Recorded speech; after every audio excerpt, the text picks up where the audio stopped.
Welcome to Bay Rats and Buoys with your host, Captain Gaige. What is up, everybody, and welcome back to another episode of Bay Rats and Buoys. I'm your host, Captain Gaige, and I really appreciate you guys tuning in. I love all the positive feedback and everybody that's giving me the downloads and checking it out on all the different podcast arenas, wherever you guys get your podcasts. So I really appreciate it, guys. We're ramping this thing up and loving it. It's doing great. We even got the merch out. So the stickers are in. We're starting to get these out. This week I gave Rich a handful of them over at the fuel dock. And I pulled up to get gas the other day, and I see it on the window of the fuel dock. So thank you, Rich, over at Windcoat. That's where I get my gas. And I love those guys. Those guys are awesome. But I appreciate the support. Rich was telling everybody about it. So really, it's word of mouth. That's how this really spreads around amongst the fishing, the anglers, and the boating community, is people spreading the word. So if you really enjoy it or you like it, shoot a text to your buddies, because I'm in a bunch of text groups with captains and fishermen and surf guys and kayakers and all the different things that I do as far as fishing. And if you're in a group with those guys, shoot them a text and say, hey, check out this podcast, because there's not too many fishing and boating podcasts being done here on Long Island. I'm not saying there aren't any. I'm just saying there's not a lot of them. So let's support them.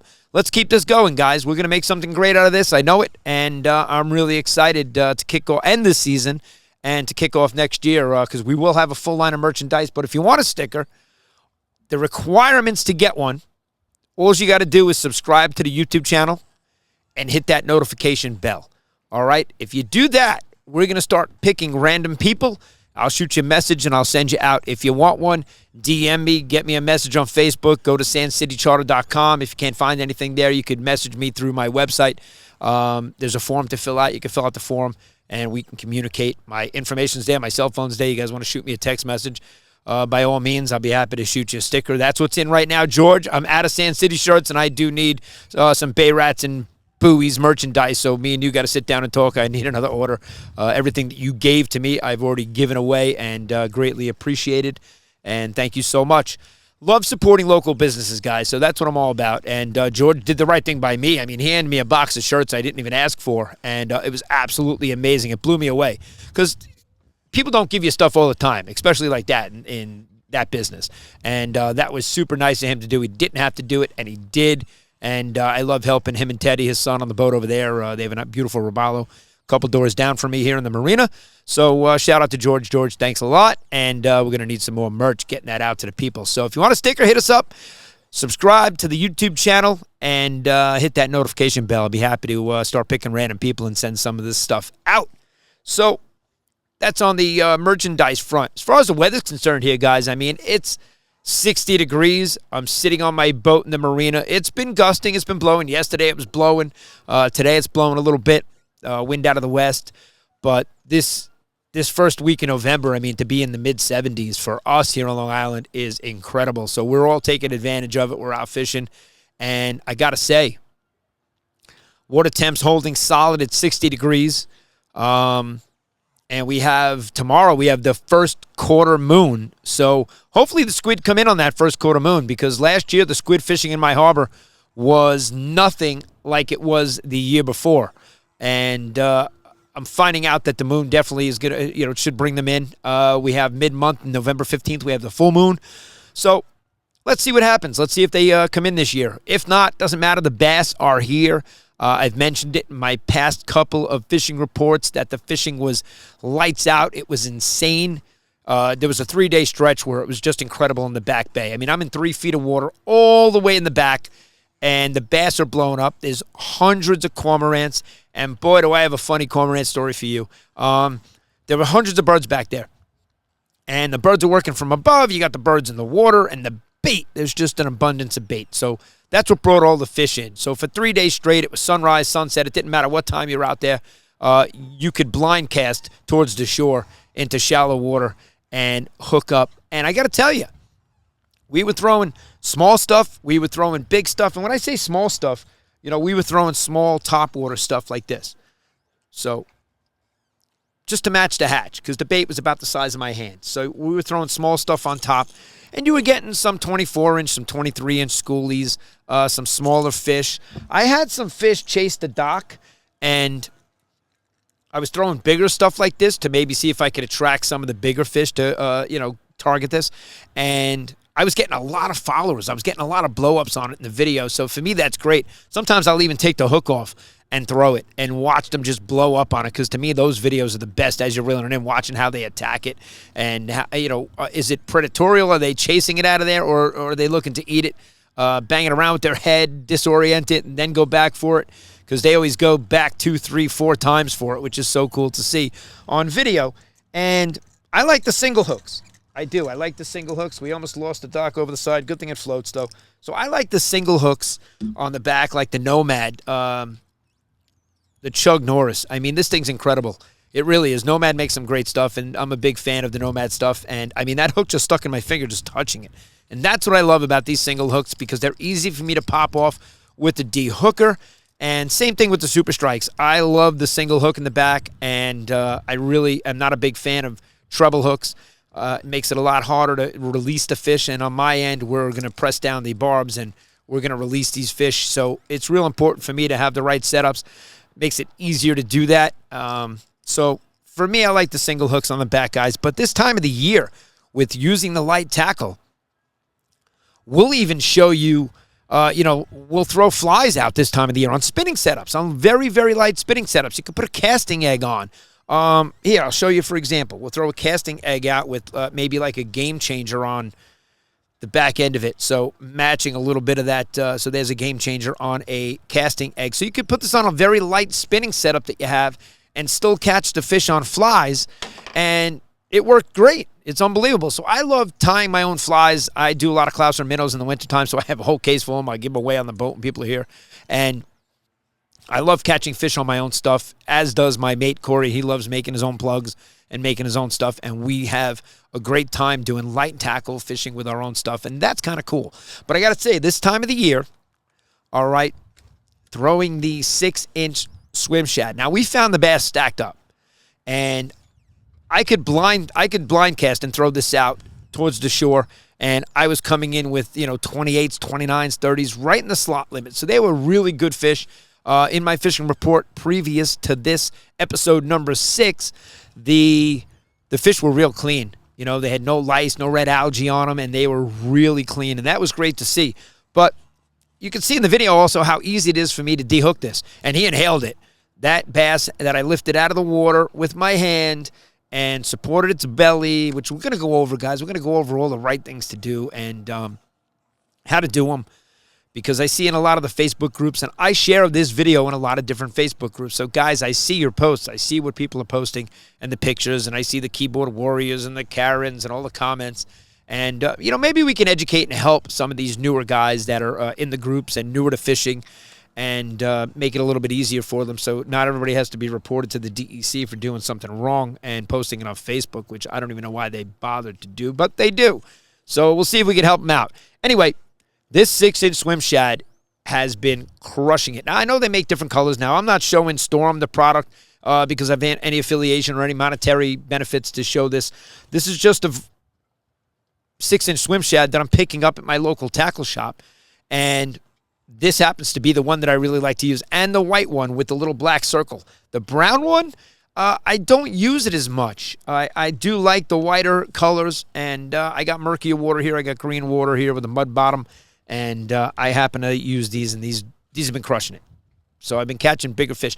And we've been jigging them, guys. So even jigging them with the flutter spoons and, diamond jigs and the epoxies and the heavier jigs that look like peanut bunker, those will get down to the bigger fish. That's where they are. And I'm not saying that I can't get big fish on top. We've caught some 44-inch bass on the top with throwing the docks. And these are incredible. This time of the year, you get the birds working, you throw this in, there's a really good chance you're going to get hooked up right away with that.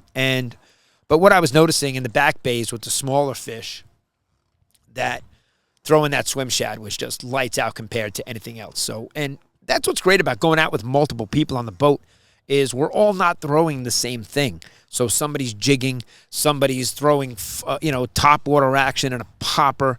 And, I got the swim shad on. Somebody's got the Chug Norris on, making a little bit more noise on the top of the water, trying to attract something bigger. And I love doing that. I love changing it up and seeing which variation of what we're throwing is going to work. Sometimes it's a color, so sometimes you're throwing white's not working, yellow hooks up. So it's testing all those things out and trying new stuff. So that's what I love about this time of the year. And we got into the back bay, and it was lights out, like I said, for 3 days. And it was epic. I mean, it was insane. And you don't know when it's going to shut off, but here's the story to how it shuts off. I'm looking around. We were going to creep all the way into the back, but the birds were making their way out into the bay. And I'm looking around with the binoculars, which, guys, I mean, you have a boat, you got to look with the binoculars. I mean, you can see so much far away from you and figure stuff out. It's so much easier. And we're looking for telltale signs of something else happening from where we are. And I see a big log floating in the water. We're going to head into the back even further, into 3 feet of water. And I said to the guy on my boat, I said, hey, do me a favor, keep an eye on that log over there, because I have a feeling it's going to swim away. And sure enough, that log picked up its head, and it wasn't a log. It was a seal. And when that seal showed up, it went from 3 days of lights out fishing to a light switch going bink. And that was it. The fishing in that area was obsolete. It was donezo. So when that happens, I move. And I make my way around other areas, and I check it out. And sure enough, we got on the fish. And I was doing the fishing report from the studio on Wednesday. And I get a message from one of my buddies. And, it's pretty funny. The message was basically, telling me that for 2 hours he's been on him. He can't catch any more fish. He's shot. He's done. Between getting poked with hooks and getting the bruises and beat up and battered from the fish, he's leaving them chewing. And so even when the seals show up, guys, you're going to have to move and go find them. And you will. And I got to tell you this time of the year, they're real close into the shore. We're finding them in 3-4 feet of water. They're in the shallows, and the big ones are there too. You cast into the grass. And here's the funny part is we were working some birds, and Kory, my mate, had thrown out a topwater plug, and casting it, there were so many cormorants in the water. Now, we've never hooked into a fish, but hooked into a bird. We've never hooked into a fish. We've never hooked into a bird, but the line got wrapped around his wing, and he pulled it in real gingerly and got it next to the boat. Now, he's telling me I have gloves on because the water temp was cold, and we were going to go Blackfish. We had the crabs on the boat too, and he's telling me to grab by the beak, and I'm like, I don't need to traumatize and grab this bird. I've been able to cut the plug off. He gets the plug off, cuts the leader. And the line, thank God it was really just a fluorocarbon leader that was around the wing of the bird, so it wasn't braid cutting in. Because you all know when you pull that braid line through your finger and you catch one of those creases, it's like an instant paper cut. And you don't just do it once. You're going to do it 2 or 3 times where you really feel the pain. I can still feel it just by touching it here. So you guys that fish know what I'm talking about. And I got bit by a cormorant. And the video is hysterical, but I'm still holding the GoPro. I should have handed him the GoPro while I was working on the bird, or at least hooked it up to the railing. I was more concerned for the bird, but I was filming, this cormorant real close to the boat to show you, so I could show you. And then we show him swimming away real fast. So we were able to cut the plug off the leader, and then the line just came right off his wing. But in grabbing the leader so that I could open it up a little bit off of his wing, he gave me a good snap on the hand, and it didn't hurt. It was just the natural reaction of something biting you. I'm like, he bit me, And it was pretty funny. In the video, I wish you could see him biting me, but I should have handed him the camera to hold it. My fault on that, but still funny audio clip of me getting bit by my first cormorant. And wasn't a big deal. And the other day, there were hundreds of them in the water. And I even said to the guy we were fishing with, I'm shocked that we haven't hooked into any birds, because there are just so many of them in the water. They're feeding on the bait too. So a lot of times, we went into the back bay and these guys were fishing on the beach, and the bait was blowing up. The bait was jumping out of the water on the video that I was making, and I was trying to put the drone up in time just so I could film it, and it was cormorants. It wasn't fish. And it was the cormorants feeding on the bait and making them blow up. And the guys on the beach were getting fooled because they're casting out into it, And, granted, there on the sonar, there's fish down below, but you see the bait blowing up and the boils, and a lot of times you got to wait to see some tail splashes to identify the fish. A lot of times it's the cormorants fooling you too, and that happens a lot. So I had my first real and close encounter with a cormorant. I got bit in the hand. It wasn't a big deal. And the bays are just packed with birds and fish right now. So if you want to get out there and catch striped bass, I got to say North Shore, South Shore, it doesn't matter where you are. You get out there now, you throw some of those 6-inch swim shads that I was showing you here, you will have no problem hooking up with fish. And in the video that you saw on was previous to this, episode 6 in the fishing report, I show you how fast, I get that fish out of the water, we take the hook out. I purposely show you me releasing the fish, all right? I don't post pictures of me catching fish on Facebook. I'd rather show you videos and how we catch them, how we dehook them, how we release them. And now I'll go as far as to show you, the tagging, the 2 different companies that I use for the striped bass tags, okay? So I use Gray's Fish Tag Research. That's one of the tags that I do. And speaking to them, even at the fishing show, they want us to tag the little 12-inch guys and the smaller fish. And then I have the tags from the Littoral Society. So, and each have different applicators and how they get inserted into the bass. And I learned a lot tagging the 53 sharks that I did a couple summers ago, and we'll have a podcast about that, no doubt. That's going to be great video footage for YouTube of watching those rods bend in half. But so I have good experience tagging the fish, like with the, you got to remove a scale to put them in, and you got to put it in the right spot on the fish. I still haven't gotten any tags back or any intel back on the 53 sharks that I tagged. So that's kind of cool because I can't wait to hear, 4 or 5 years from now that somebody caught one of my tag sharks, how big it was when I caught it and how heavy and how big it is now and where it was caught next. And, there's a good chance we tag a lot of these fish here in the area. There's a good chance you guys fishing in our area on the North Shore, you might catch one of these tagged fish. And it's great that nobody has because we've tagged a whole bunch of them, and I'm not getting any calls or any intel back on the fish that we tagged. So that's kind of cool too. But for me, that's what it's more important about releasing them. I'm not out here to kill anything. If you charter with us and you want to keep your bass and keep the fish that's in the slot limit, you're absolutely allowed to do that. Kory will fillet it up for you, and you're allowed to take it home. So, but anybody that knows me that comes on my boat, a lot of the guys that come fishing with us, we're catch and release. There's so many times that I'd rather keep the fish in the water. I don't need a photograph with it. If I pick it up, I hold it up to the GoPro here. I don't need you to take the phone out and take time and focus and get to the icon and open up the app and do all of that. I don't need all that. I grab it out of the water, we dehook it, and we hold it up to the camera, and boom, it's in the water. It's faster than we caught it. So we like releasing them, guys, and that's what it's all about. I want to create a good fishery here and, something that my kids could fish in 10, 15 years from now. So doing the right thing for me is important. And I see in the Facebook groups a lot of the posts and a lot of the guys holding up big fish back on their dock. And, I've learned over the years visibly when a fish gets next to the boat how easy it is for me to identify the size of that fish. Not only do I have a 36-inch marker on the gunnel, I got 48 on the floor because the bigger fish, when you do have to net it and get it on the boat to get the, whatever you caught it with out of its mouth safely, it's right there on the tape. It's measured instantly.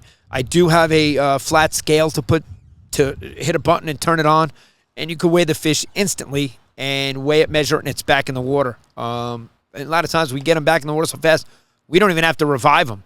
There's only been 1 or 2 instances this year that we actually just kept the fish and made sure that we revived it and made sure the dorsal popped up and he bit down and he took off, under his own will, that we didn't leave a fish floating out there, which is important. But a lot of guys take these fish back, to the dock or they're, 50 yards on the beach. Not everybody can judge and break out a measuring tape on a picture, but it is easy to see shorts and it's easy to see the overs when you fish as often as we do. But again, everybody's stiff-arming the fish to try to make it look bigger. The guys that are holding it close to them have a much bigger fish and they could barely pick it up. And, guys that are holding it by the gill plate it's like picking something. It's like going home, picking up your kid and grabbing him by the neck. So it's not something you should do. And, maybe that's something we should take, we should educate people more. And maybe guys that know what they're doing, instead of ridiculing and, all the keyboard warriors and the Karens, maybe we should teach these people the right way to do it. And some people want to learn, some people don't. I've seen people kick, surf fishing. I've seen people kick fish back into the water. I'm the guy that's going over there and saying something to you. I'm sorry. So I'm not going to stand for that. And maybe you shouldn't be fishing if that's kind of how you're going to treat a fish. So holding it up the right way and supporting it and hand in the mouth. If you don't want to put your hand in the mouth and you're going to use a boga grip and vertical, hold it up vertical to weigh it. All these things are not good for the fish. And, we can have an argument about this with thousands of people in a room, and, it could go a million different ways. And I get that. So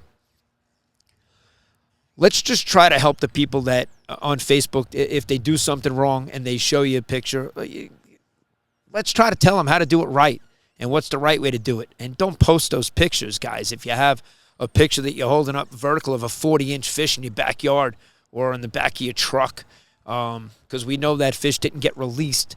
We all don't know what area it was caught in. Somebody was posting an 18-inch bass, from California, and everybody was ripping on them. And, the 18-inch size in California is legal for them to keep.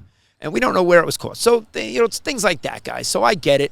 And I love being in all the Facebook groups because I share the podcast. I share reports. And to me, building up stuff in the fishing community, those Facebook groups and the admins that approve the post and share it and do all of that stuff, I greatly appreciate it. I do. But some of those groups, you could see people, comment and write, I'm leaving the group. But we got a bunch of Karens in here and, a bunch of keyboard warriors. So maybe we can help educate. So I'm going to do a little bit more about that in each and every episode of, how to help people out. In New York, there's slot limits and, Jersey and all over the place. So you got to know your regulations, guys. It's very important. And we got to do the right thing by the fishery and to keep this fishery sustained.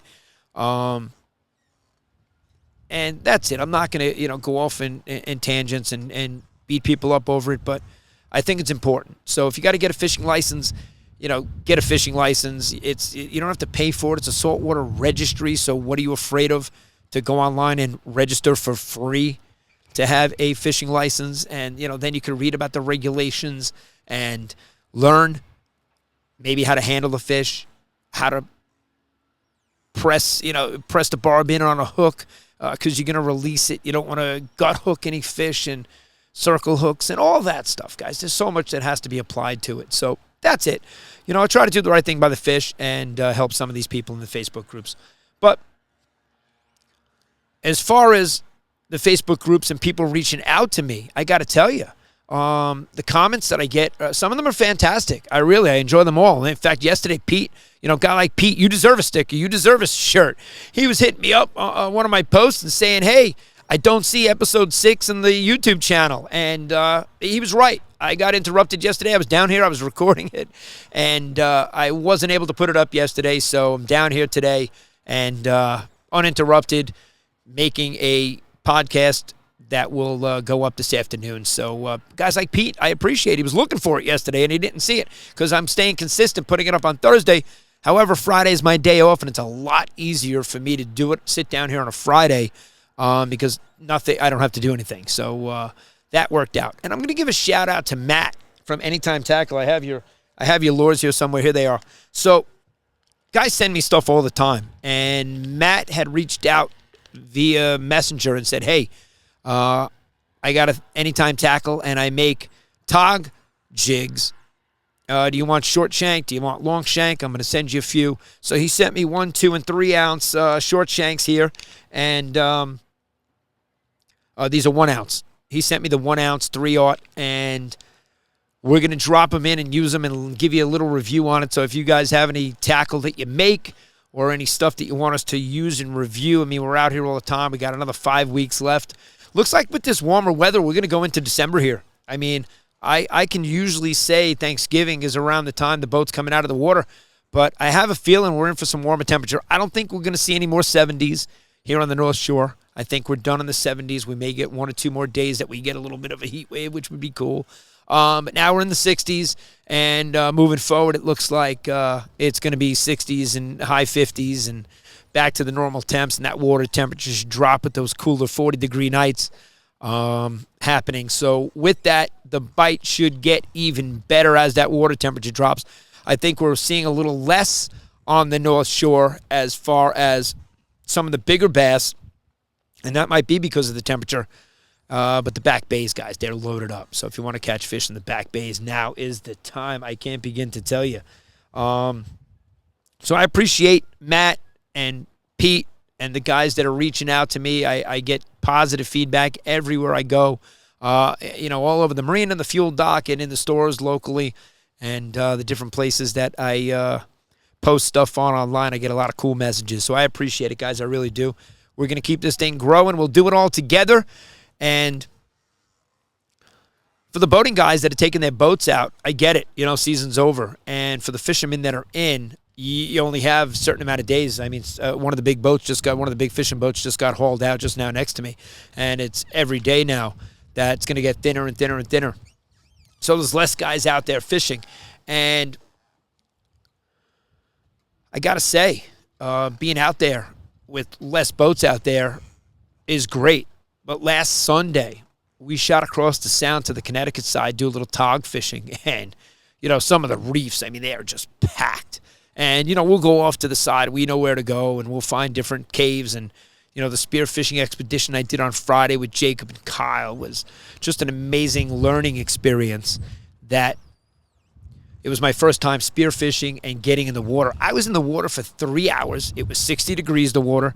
The wind was out of the northwest. It was really blowing. We had white caps coming in out of the Sound. And we were on one of the jetties west of us here. And it was a great learning experience for me. And getting down there in the caves and really see it. Now I know I need an underwater light. So I got to say, Sammy over at Bunger in Sayville, I'm coming. You've been recommended. Jacob said I got to come see you, so I'm coming. But I definitely needed an underwater light down there to see into these caves. Jacob and Kyle, they're doing this a long time, so they're pros at it. And I learned from the best. And it was just great to be in the water learning from them. I never even cocked the spearfishing gun. I had it, I had it all in my hand and was ready to go, but it was really just learning, swimming around with it and getting used to it, to do these drops and get down there. And the visibility wasn't that great that day because the wind was out of the northwest. So it's learning all that. And you guys, I tell you in every episode, I'm like a sponge. I love learning new stuff, and no pun intended, I was a sponge that day in the water in my wetsuit. It did amazing. At no point, Jacob's like, yo, you cold? And I'm like, not even close. I'm 2 hours into this, I could have went another 2 hours easily. We were out in 3. So Jacob limited out. He got 3 nice keeper tog, and it's really cool to see. He's got the notches on his gun. He's got the 16 for the tog, and he's got the 28 for the bass. And, you saw him on episode 4 in his garage. He's got silhouettes of the sizes because you really got to learn. Like I was saying, we know what the size of the fish is when it gets next to the boat, but when you're down there, you don't know the size of the fish there. Everything looks a little bit bigger down there. So it was so cool to know that Kyle and Jacob were not just dropping and shooting at everything. In fact, it was quite the opposite. They're more into the conservation of it, and they're not just going to go down there and shoot everything, and they're only going to take what they're going to eat and, see some of the big fish in the caves. It's just really cool. And I got to tell you, I learned a little bit about the engine because I'm so glad that when I pull up somewhere, I am so fast to turn my engine off. Sometimes I don't even put it in neutral. I'm just like, turn the key, and shut it off. Quiet, That engine is so loud down there that I heard boats that I thought were so close to us that when I picked my head up and got, came up and saw how far away the boat was, that the engine was so loud from that far away. When the boats that came close to us, that were close in the area, we were on a jetty, and it was cool because we were kind of protected from worrying about any boats that were in the area, and they would have to go around the jetty, and they were close enough that you could see the prop, you could see the water moving, and it was so loud. So not only is the boat loud, but the fish down there, you can hear them. If you get into a school of the blackfish or the stripers, you hear the thumps. You hear the tails, and it's like hitting your chest, with your hand, and you can hear that thump. So you can actually get down there and hear fish. But with the blackfish, it's just so cool how they're in the caves, and they're in the rocks. And even fishing Sunday and Monday, we were talking, and it was so awesome. We have fish that when the tog are peel and drag off, you're in some good sized fish, and that makes it a ton of fun. Those are the ones you're after, the double digits, and they take you into the rock. You feel the head shake. You're hooked up. You have a fish on, and then all of a sudden you go to pull it, and it's like you snagged the bottom, and you're pulling it. Well, stop. Let the drag out, and give that fish a few seconds to come out. They're going to come out. They always do. We didn't have any break-offs as far as a fish that went into the rocks that we weren't able to get the fish back out, which was fortunate for us in the jigs. You're going to lose jigs. It's what happens. It's gear. We lose gear every day, all the time on the boat. That's part of boating and fishing, and we don't complain about it. It happens. So when those jigs come out, I'd be more upset that I got the jig stuck in the fish's mouth. Those blackfish, their skin is so soft when it comes up. It's not the easiest jig to get out sometimes, especially on the shorts that you got to let go. And, how many do you grab on the side or, in the face or, just trying to lift on them. And it's getting it down. So on Monday, I had tied my own high-low rigs just to give it a shot. So there's 2 pieces of crab down as opposed to the one. And I got to tell you, I did amazing on the high-low rig as far as the hookup. People next to me had the single jig lifting, and we were back and forth. It was the rods were bending, guys. It was an epic day. It was a little windy. Monday was a little windy. It was wind out of the east. So knowing that the seal was in some of the back bays here, I ventured out into other areas. And, I had to get through some 5-foot swells to get into other back bays. And, man, was I so rewarded for doing that. We got so rewarded. The fish, it was lights out. It was insane. And, what my buddy Greg was texting me and telling me that, for 2 hours he left them chewing. It was just incredible. And the pain he was feeling. And he couldn't throw another cast. And, so I that's what we live for. We love going out. This is what we do. And we enjoy this time of the year. But changing your areas and going out on windy days and going to areas that you can fish, you find those bait. You find the bait in the eddies on the, on the shoreline, on the outgoing tide where it's a little bit calmer, the water, and it's not, 3-4 foot swells that are coming in. And you get on the other side of a bay and use the land to protect you. And you're doing it on your boat. You're going to realize the fish are doing it as well. And you don't need the birds to tell you that the fish are there. And so that's where the exploration of going in and blind casting into certain areas to be like, wow, they're here. This is cool. We're hooking up. And then we see them on the sonar. Obviously, that helps. But the birds working, that's just, we've been coming into some working birds like this time of the year. There's going to be a day that we go out and the harbor is just filled with birds. They're here. The fish showed up. They're chewing. They're going to leave. The temperature dropped. The water's down to the right, for them to feed. Just like in the springtime, it's 55 is the magic number for the bass to really come out of that lethargic stage and start feeding. So the squid, we're hoping the squid come in. I can't wait to do some squid fishing.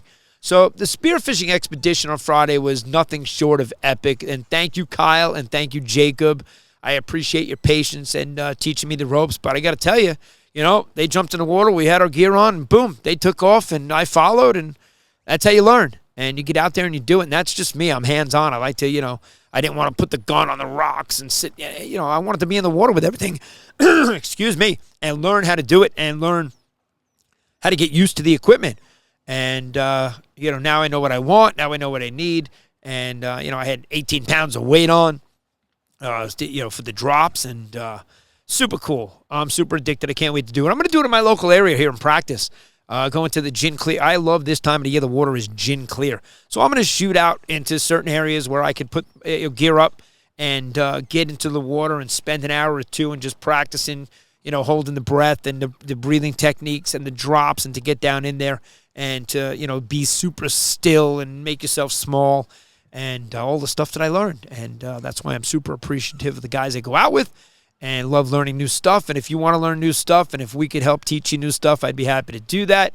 You want to jump on board the boat and come out with us and learn what it's like to get out there and laugh and have a great time, because we definitely have some fun on the boat. There is no short. We're definitely not short on laughs on the boat, especially when we have a bunch of the buddies and a bunch of cool guys that have already been out with us. I mean, they already know. We already know what we're in for. When certain guys come out, we know this is going to be one of those rib-hurting expeditions just from the laughs and the stuff that we're going to say and do on the boat. It's a ton of fun.